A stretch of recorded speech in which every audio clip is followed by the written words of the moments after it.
going to be another upload to my Direct Action 101 series. This is going to be some basic protest tips for before, during, and after protests. I've been an organizer for 10 years. I've been to a lot of different protests. This video is going to be for educational purposes, and I'm going to have this be set up in a way where if you are newer to protesting, or you're going with folks that are newer, or you just want to refresh, this is going to be a quick video that's going to tell you what you can do before a protest, during a protest, and after to be as safe and secure as possible, especially when things get spicy, especially when things hit the fan, and especially if you just want to be prepared on a baseline level with some things in your back pocket that kind of help you work through the checklist of how going to protests can be. You deserve a right to go out to protest. You deserve to exercise your right to dissent. You also deserve to know your rights, your right to remain silent. You also deserve not to incriminate yourself. And so think of all those things when you're engaging with organizers of protests, people that have different political ideologies, cops, journalists. Always go to a protest and assume that you're being filmed and act accordingly based on your arrest level and whatever else it may be. Protests are typically marches, rallies, public demonstrations showing dissent or support towards some kind of political cause. They usually involve speeches, they usually involve some kind of marching. They're usually centered around city centers or important areas in a city. And lately, there's been a lot of protests around ICE. And so there's lots of considerations for when you're going to them. Feel free to share this video with your friends, share it with people, have conversations around it. Don't just use it as a one-off thing. If there's something in this video that comes up for you before you're going out to an action soon, talk to the folks that you know before you go to the action. You should always be checking in with each other. That's something important as well. So before you go to a protest, there's a number of things that you should be keeping in mind and considering that are going to help you in navigating how you want to prepare. First is, what kind of action is it going to be? Is it going to be something more state sanctioned, where there's a predetermined rally or march that is going to be escorted relatively by police or legal observers? Is it tied to an NGO or a super PAC? Organizations that have a lot of liability around what kind of things they do or don't want to happen at protests. And mind you, the more liberal marches, the more progressive ones, the ones that are really worried about nonviolence, etc., they can sell people out to the cops. So just be aware of that. So it's important to know what kind of action you're going to. Is it something that's planned by folks that are relatively anonymous? Is it going to be later in the evening or at nighttime? That's when things are usually more spicy. Is it going to be during the day, which is when more family-friendly kind of actions happen? So it's important to kind of do a little bit of digging and just do a little bit of research about the action that you're going to. But these tips are going to help you regardless of whatever kind of action you're going to, because it should be contextual. You should be flexible in how you plan things. And there's a few things that you really do want to keep in mind. So first, we're going to talk about some considerations you'd have before a protest. First is knowing your rights. Do a read up on what you should do if you have some kind of interaction with law enforcement, if you're detained or arrested. The go-to things are try to have the number for jail support or a trusted person on your body or remembered, written in Sharpie.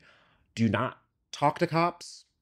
Do not talk to them without a lawyer present, and verbally express your right to remain silent and to have a lawyer. 2 is try to have a good packing list. Try to gather the right materials. Are you going to a longer march? Do you need good shoes? Do you need water? Do you need rags for sweat? Is it going to be something in a more congested setting? Do you need a face mask? Do you need snacks? Do you need other things?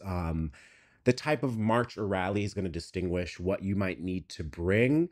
But some of the basics that I would recommend are cash, water, saline solution in a bottle to disperse onto the eyes in case there are chemical irritants like tear gas or pepper spray used, extra rags and sunglasses, goggles to keep out chemical irritants from being able to get to your eyes as easily. You want to make sure it's some kind of goggle that's able to have a relatively decent seal around, but anything most of the time is better than nothing in terms of goggles. You want to bring a phone bank. We're going to talk a little bit about whether or not you should bring your phone to a protest based off of your specific contest.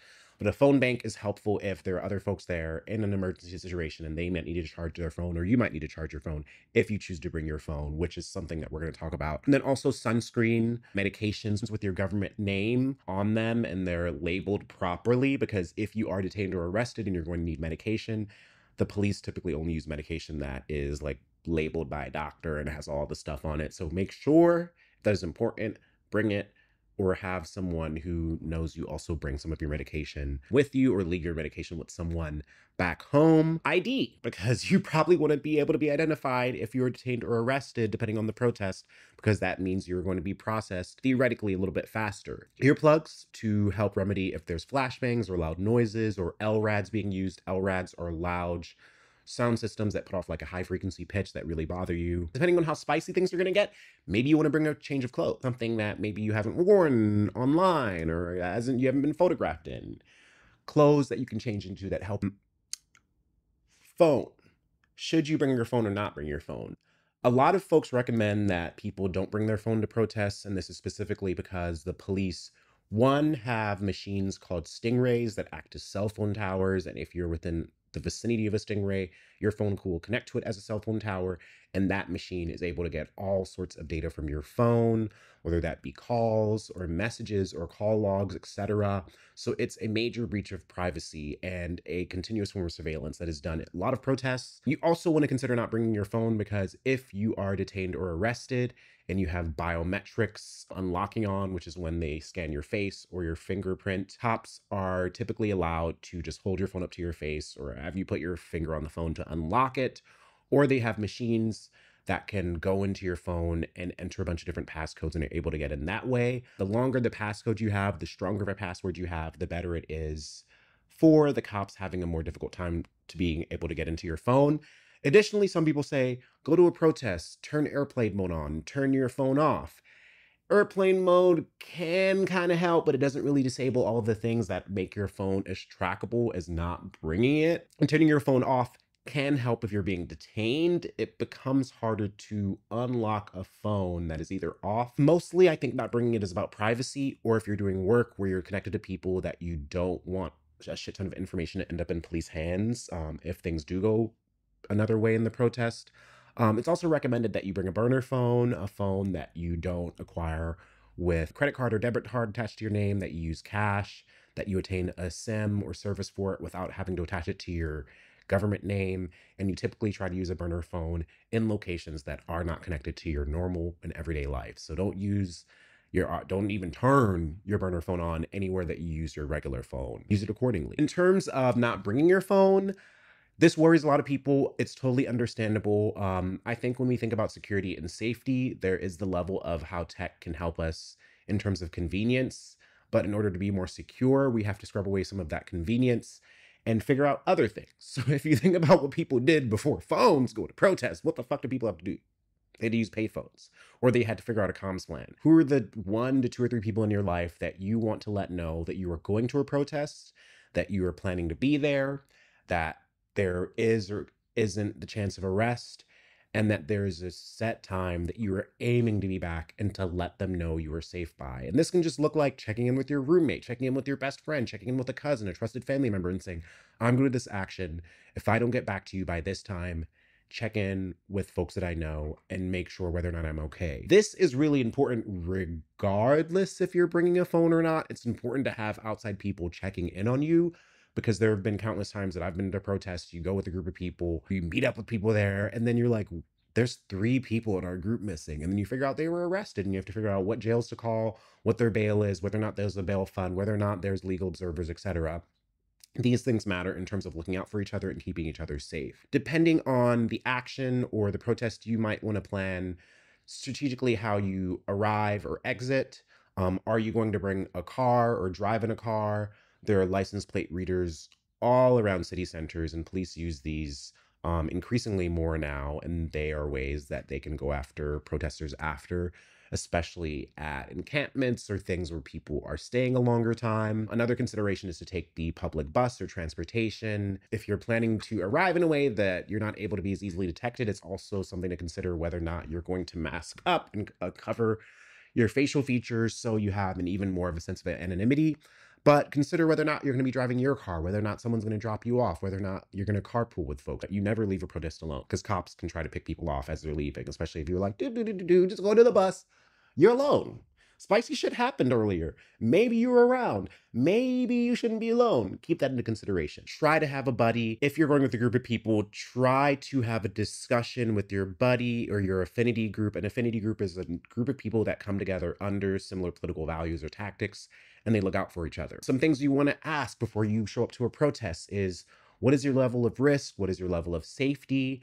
Do you have any current warrants? Are you on probation or parole? Have you been doxxed in the past? Are there any particular considerations that you're going to this protest with? This can be identity. This can be ability level. This can be language. This can be gender expression. I know for me, when I go to protests, I'm going to be concerned about the fact that I'm Black and sometimes cops target me. Hey, if things start to get spicier and there are dispersal orders, how do you feel about staying or leaving? If the cops start to throw flashbangs or chemical irritants at the crowd, how do you feel about staying or leaving? If arrests are visibly starting to happen, how do you feel about staying or leaving? These are all questions that you should be asking and thinking about and talking about with your trusted comrades and friends, especially when you're entering into these situations. And it's always important to respect other people's levels of risk and levels of safety and check in with each other often throughout the event. Try to pair off and have agreed modes of communication and comfort. Are you going to try and stay within arm's length, within arm's reach of your buddy? Are you going to hold hands as you go through the crowd if things are getting more shovey and pushy? And then thinking about affinity group roles. Are there certain people that are better at knowing how to mask up, that are better at knowing about technology, that are better at hand signals? Are there people that have a better grip on the city or location that you're going to? Police or security watchers? So is police looking around? Are they targeting people? Are they pointing at people? Comms and runners. So are there supplies that you and other folks have that you want to pass around, or whether it's water or saline solution, etc.? Jail support contact. So is there someone in the group that is agreeing to be a less arrestable, or what we call a green role? And of course, you can't really always choose a role going into a demonstration. You can be intentional about what your level of risk is and try to move around the action accordingly. But maybe there's someone in your group of 5 that says, I want to be the person that's the jail support. I'm going to stay back if things get spicier. I'm going to stay at this public location or this place or whatever. It can even be an offsite person. Your affinity group can have an offsite person who is willing to be the point of contact for as long as needed. So keep all of these things in mind when you're meeting with people and talking about what your predetermined roles are. So you've established all these things. You are at the protest. There are also some considerations and best practices that are really good to keep in mind. Assume you're being filmed. City centers are filled with CCTVs, street cameras. Neighborhoods have doorbell cameras. There's cameras everywhere. Cameras on businesses, cameras on buildings. And people mention this very often, is because you can go to a protest, you can plan for how things might go, but things can always change. And of course, you want to be flexible, act accordingly, try to exit if you feel uncomfortable. But if things do get spicy and you're still there, be aware that there are cameras around. Be aware that cops have cameras on their suits usually. Be aware that there are going to be live streamers, journalists, regular people taking photographs, that there could be alt-right or counter protesters trying to document as well. This is important because police can scrub videos and images from the internet. They have all kinds of software that allow them to do this, like Clearview AI and beyond. Alt-right groups, racists, go to protests, try to take a bunch of images and photos, try to dox people. Doxing is when your private information, where you live, etc., is revealed and shared online. Assume you're being filmed. Either decide whether or not you want what you're doing to be detectable in a visual way, or if you want to try to remain anonymous. Don't talk to cops. Don't talk to cops. Don't talk to cops. Don't talk to cops. If you are at a protest that is state sanctioned and has cops there guiding the crowd, that is a consideration for you if you're someone that wants to be in that space, can deal with being around cops. A lot of people fucking can, because it's fucking horrible. Don't talk to cops. They can be friendly to you. They can talk to you while you're near the edge of the crowd. Say, oh, how are you doing today? Like, this seems like a really cool event. Try to chat you up, be friendly, get small bits of information. Don't be someone that's friendly to them, because they're going to use you as a resource if they need to. Don't talk to cops. Another thing is practice situational awareness. How large is the crowd? Where are you in the crowd? Is the crowd moving quickly? Are they taking a route that is kind of suspicious or doesn't make you feel as safe? Are you entering an area where folks can be easily enclosed? Have cops given dispersal orders? Are the cops moving around the crowd in ways that are interesting or new? Are there new kinds of equipment being brought out by police? Are there counter protesters or alt-right folks? Is there a dispute happening near the front of the crowd? Are people yelling at each other behind you? Situational awareness will help you understand as things are escalating the different signs that are there. And I mention this because, especially as a Black person, especially as a queer person, I try to practice situational awareness regardless, because I'm going to a protest. I don't want to be attacked or cornered or whatever by anyone. And I also want to prepare myself if something is about to go down. This is important for anti-fascists. This is important for people that do street demonstration work, where there are all kinds of antagonistic actors at play. If you're going to a protest and people are fucking angry about the issue you're protesting about, be ready to practice a certain kind of situational awareness. And if you have something that you're feeling in your body, try not to panic. Try to be clear about it to folks that you're with, and just let it be known, because it is important to practice this. And if something is coming up for you, let it be known. These are tips for if things get kind of spicier, just general tips. Know your exit routes if possible. The police in a lot of different protest situations will try to kettle, will try to corner protesters into a certain area or region. This is why situational awareness is important as the crowd is moving. Are you moving down a street where the side streets can be easily blocked off? Are you heading towards a dead end? Are y'all going around in circles and the cops know exactly the route that you're doing, and it's kind of fucking weird that you're just doing the same thing again and again? Know your exit points, because this can be really important. Don't panic in the chaos. Of course, this is something that can be hard to really fight against when you're in the moment. But what I mean is, if cops start escalating, if people start getting brutalized, people start running, if chemical irritants or flashbangs or whatever are being thrown into the crowd, if the action is happening near you, move away relatively quickly. Sometimes it might be necessary to run. Sometimes it might just be necessary to speed walk. Take a few giant steps away from the action and observe what is going on. If you're further away, also observe. Back away slowly if you need to. One of the worst things that people can do in situations where like the cops are attacking people is just fucking run, and people are mowing each other down, and that can be really dangerous. If things are happening around you, if it's close enough for you to have like a physical bodily reaction, run a safe enough distance away, but do it in a way that doesn't create panic and chaos amongst the crowd. And this can be kind of hard to imagine or hear, but the real thing is like, unless you really know what's going on, don't run and look panicked, because other people are going to follow suit, and it's going to create these waves of chaos and panic in the crowd that can be a lot more unsafe as the police are trying to escalate. For tear gas and pepper spray and those other things, LRADs, it's important to bring headphones or earphones depending on like how your body reacts. LRADs kind of don't bother me as much. Flashbangs can be really painful. Might be important to understand whether or not there are medics at your protests if those things kind of happen or go off. Pepper spray and tear gas can be really scary. Don't rub your eyes. Try not to wear contacts. Try to find people that are using water or saline solution to wash eyes out. And be careful when you're running away. That's all I can really tell you. I mean, the tear gas fucking sucks. And there's aftercare tips for tear gas and pepper spray. Typically, it's recommended that you discard all of the clothes that were affected with that chemical irritant, that you take a cold shower, and it's important to wash off different parts of your body differently, because you don't want to just take a shower and then all of the chemical irritants run down into your eyes and then down into your groin area, because that can be painful.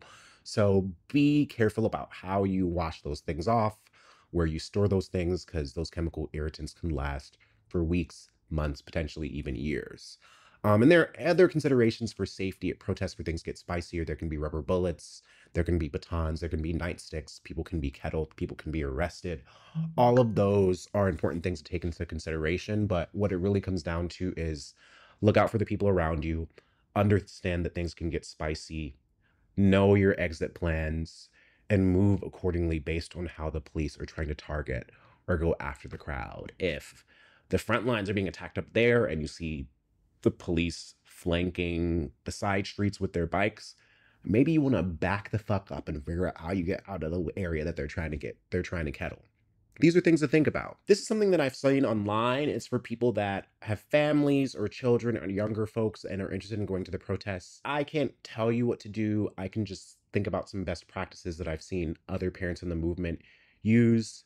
One, earlier protests that are earlier in the day are typically safer or more family friendly. Protests where there are legal observers and marshals and snacks and water and medics are typically really good to bring children to. If it's going to be something that is later in the day, there's always the potential for things to get spicier. The comrades that I know that have kids that go to actions typically try to have one or two buddies that are there that can be there with the kid in case something happens to the parent in terms of being detained or arrested. And these are typically people that the kid trusts, that the parents knows. There's a sense of understanding and responsibility that's there. And this has happened in numerous protest settings I've been in. The parent was arrested, the kid understands the parent's lifestyle and their politics, etc. And you have conversations with your child. You try to be clear about the potentials there and you remedy and work through those things. Have a safety plan, have a comms plan. But I think it's really important that if you are going with a minor, make sure there are numerous people there that can be responsible or help the minor. Or if you are walking through the crowd, let a legal observer know, let a medic know, let people who are in roles of responsibility in that protest setting know that you were there with a minor so they can look out for more vulnerable people like children in the crowd or during the protest. Or after the protest, you get away. Let's say luckily you and all your affinity group is there. Debrief. Do a check-in. Some things that can come up in this is, how are folks feeling? Is anyone hurt? Did anything happen that we should know about? Did any issues come up? Anything risky happen? Typically, you want to do a debrief without any phones around, without any technology around, and you want to check in with each other. Is anyone hurt, shaken, or missing? Did anything in particular happen to anyone? Do we have any issues? And then monitor your body and mind. Check in with each other. Maybe you and your friends want to hang out and drink a bunch of water afterwards. Maybe you want to find some way to relax. Maybe you go on a walk. Maybe you watch a movie. Maybe you cook a meal together. But debriefing and checking in after helps you know, hey, like when you ran up to the front lines and I was just kind of there and we were there as buddies, that made me feel weird. Or I didn't love how you yelled at the cops in that way, and I have an ongoing trial that I'm dealing with. Or there's so many different considerations and things that you could unpack, but it's important to check in with the folks that you might plan to go to protest with again so you can be on the same page around how you want to show up, how you want to act, how those things should go. And I do think decompressing and debriefing is important because there are so many emotions that can come up that we might not even register in ourselves until maybe someone else verbalizes something that we felt and maybe didn't know that we felt. Is legal support or bail support needed? If someone was arrested, you typically want to figure out the last time you or anyone in your group saw them. You want to look up the official records of that protest or action, figure out if there's any official numbers about who was arrested. Sometimes at protests where there's mass arrests, sometimes police departments put out the names and the mugshots of people. Sometimes this ends up on websites. These can be things that can happen very quickly. You usually want to look up the local jails and figure out if you can find an arrest record or any of those things to help you identify, were people arrested? Was my friend one of the people arrested? And if they were, where are they being booked and jailed? If you can figure out those things, you can figure out what their charges are, what the bail is. You can figure out how to safely acquire the bail funds, and then you can try to post bail. For protests, it's important to understand that if you're arrested during the week, you could probably try to get the person out by the next business day. But if someone is arrested on a Thursday or a Friday, there's a chance they might be in jail until Monday. That's just like a thing. It's a thing. It's a thing. This is why it might be important to have the jail support number written down on your arm. Why it might be important to have an emergency contact that you can contact or call in case you are the person detained or arrested. If someone is arrested, you should contact legal support or legal aid and don't speak publicly about their case without their permission. And a lot of protests do have jail support forums beforehand, depending on the kind of actions. If there's a variety of reasons why you can attend a protest, if you have a legal status or citizenship status or previous cases, or you've been doxxed or you're high profile, it's important to understand the other roles that you can take on. Maybe you can help train or educate people before an action or a protest. Maybe you can help raise bail support or funds. Maybe you can be the offsite contact person for your affinity group. There are a variety of things that people can do without directly showing up to an action. Maybe you can help do media and help spread the word safely. I don't think public mass demonstrations are the only way to show our people power. I think grassroots organizing is how we fight for that. Mutual aid is how we fight for that. Street demonstrations is how we fight for that. But I think it's a variety of tactics. And the spectacle is important, but the spectacle can also be an entry point and a radicalization point. And I think the point of these demonstrations and protests and actions is not for us to show up in our rage to be in a vacuum. It's to teach us where we're passionate and where we might continue to do the work. Are you good at talking and summarizing ideas? Are you good at medicine and helping people heal? Being realistic about our risk levels and what we're afraid about and accommodating all of the different ways that people want to show up. I think the spicier and the more militant and the more scary the repression gets, I think we're going to have to consider how people of different levels of visibility or ability or whatnot are engaging in the movement. And this is already a movement ethic as well. Like, no movement should be fucking ableist. And so it's important to consider what are the different ways that people can tap in, what are the different ways that we can show up and support each other, and how can this happen? And this can be for anyone. If you are experiencing anxiety, if you have been doxxed or you've had intense shit go on in your life, maybe you don't need to show up to this particular action. And what I tell myself when I don't feel it or it's not the right time or whatever it is, there's always going to be another protest. There's always going to be another fucking protest. There's always going to be another reason for people to protest the state. So keep that in mind. Take care of yourself. Think about how you can show up for yourself and other people, and really understand that you deserve to protest. You deserve to participate. You deserve to be involved in whatever ways you're prepared for, you're skilled for, etc. And now is a moment in time where we need to show up for each other, where we need to take care of each other. If you're not the person to go to these protests, what are other ways that you can tap in? What are other community organizations or opportunities or spaces of education that you could tap into that are just as important, because they are? And I think now is a moment for us to understand that the militarism and surveillance apparatus is increasing. The Trump administration is sending Marines into LA to give them the authority to detain people until law enforcement can arrest them. The Big Beautiful Bill is trying to funnel upwards of $90 billion towards immigration and ICE, and I'm sure other departments. And so it's really just a time to look out for each other, to take care of each other, to not throw each other under the bus. Don't go to these fucking protests and treat each other like cops. Don't do it. Understand that diversity of tactics is important. If someone is doing something unsafe in a space that you're in and it's related to a protest or an action, remove yourself from that space. And don't fed jacket. Don't call someone a fed if you don't know they're a fucking fed, because that is what the state wants you to do. Don't be a cop. And happy protesting. Share this video for educational purposes. And if you want to learn more, check out the rest of this Direct Action 101 series, because there's plenty of other videos. There's videos on security culture. There's videos on mutual aid. And I'm building out more and more of this. And eventually there's going to be educational modules on a website that is coming out at some point this year. But stay safe out there, people. Resounding, united voice that we have no intentions of stopping this fight until we have eradicated every single remnant of racism in this country. Until we have ended the war in Vietnam and the neo-colonialism in Africa. We are not going to stop fighting until every political prisoner is free and until all the monstrous dungeons in this country are mere memories of a nightmare.